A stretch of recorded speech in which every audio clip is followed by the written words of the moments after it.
So, Shawn, how'd you hook up? Oh, shoot. What were you doing maybe 10 years ago?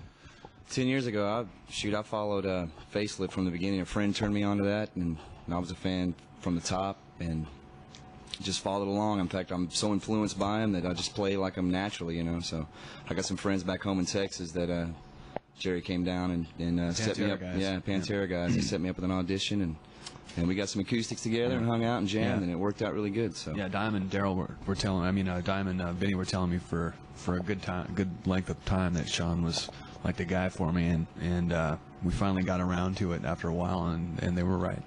Yeah, it's definitely happening. Yeah, oh yeah. Speaking with Jerry Cantrell performing tonight at the Verizon Wireless Music Center, and we were just talking about what William and Shawn did before they hooked up with you. What were you doing in, let's say, the mid-'80s? What were some of your first jobs? Let's see, asbestos abatement. Yeah, I removed asbestos from 6 schools in the Dallas and Houston area, actually. So, kids, you're breathing easier, and I'm probably going to die sooner. So, let's see. Well, I used to work for my grandmother's. She used to work for this memorial company that made headstones, and I'd change the old headstones out and put the new ones in and stuff. And I did some sandblasting.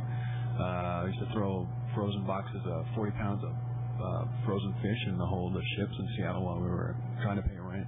Yeah, I did all kinds of whack jobs. Did you ever climb Mount Rainier? I never climbed Mount Rainier, but I've been all over it. I've skied around it many times. That's an area. I have an uncle that lives in Seattle, and he's training right now to climb Mount Rainier, and he's a wild man. And that's a city. If you're a wild man, you can, canoe with the Indians. You can fish for salmon. It's one of the few states that has like 4 separate temperate zones. You got like desert and fields. You got the ocean side. You got the mountains. And then you got the kind of a temperate rainforest on that peninsula. Yeah. Cantrell joining us. You make some guest appearances on stage. I read Nickelback and Stone Temple Pilots. You played with them. What was the most recent? You're not going to burn the room down, are you? Generally due to be the red room. The red room. The orange, yellow, and red room. Generally do. Most recent guest appearance you've made. Guest appearance, probably with Nickelback, I guess. I came out to what's that? Oh, Tommy Lee. Oh yeah, we had Tommy Lee come out for the last 3 songs or last 3 shows. He was on the last 3 gigs that we did with the Nickelback tour. So I guess Tommy came up, played Man in the Box with us for the last 3 tunes, or last 3 gigs. It was good. Yeah. That's cool. Yeah. He still beats the hell out of him. That guy's fun to play with. Yeah, he's really fun to play with. Bevan's cymbals were like sagging after he was done. Like I always have to hit that 3rd chorus and Man in the Box, like the really high, and the temptation. I have to curb my temptation to rock out really hard while he's playing the solo because I can hit it, and that's the one where you got to stay up high, and so right. And I always get this like weird head rush, and like when it's hot outside, you almost black out during that chorus and stuff. And like I come close a couple times, and so when Tommy Lee was up there, like I was like, I'm not gonna do it. I'm not gonna rock out. I'm not. And I look back, and he's giving it up so hard that you can. I had to run back there and freak out with him for a while. Yeah, totally. Was good. It's like you can't help but rock when that guy's up there. Yeah, you can't help it. And I got to say also, his thing is going really well. I'm really, really happy for him. It's good. He's on to something cool. And much like my friend Dave Grohl, it's kind of cool to see him switch over and explore something else and do well with it. So more power to you, Tommy. You mentioned Man in the Box. How many Alice in Chains songs are performed on stage? Quite a few of them. We try to switch them out.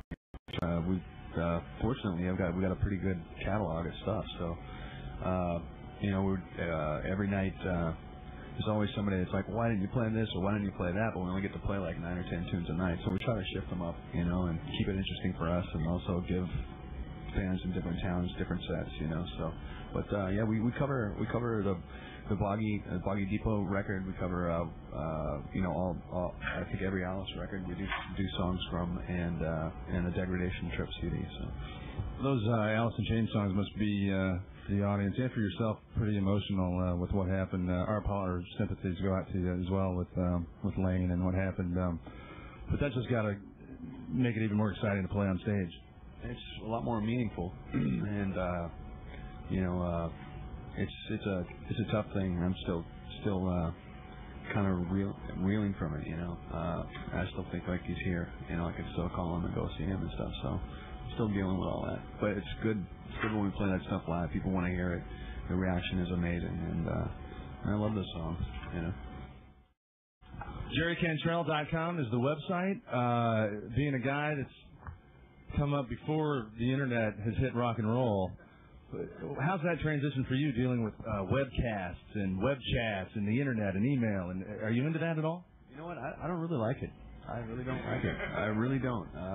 You know, I haven't got used to it, and I don't know. It just seems like music has got less meaningful in this age, and to me, you know, just the way I'm hearing it.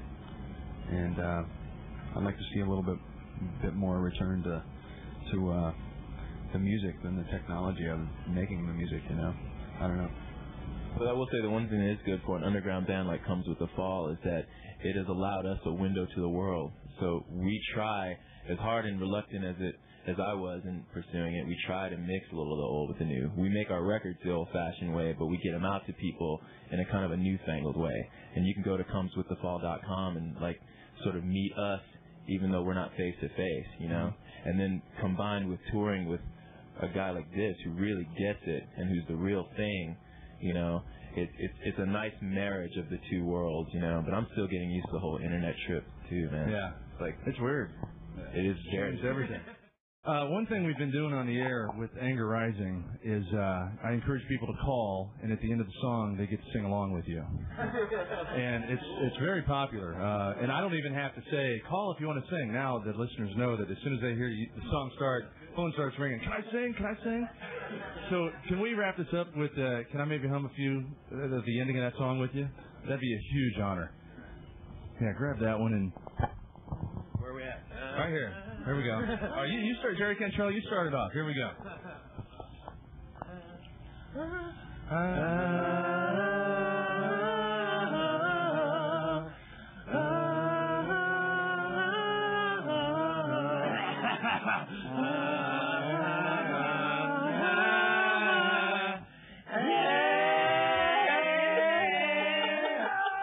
Jerry Cantrell. This is Anger Rising on Indie's New Rock Alternative X103.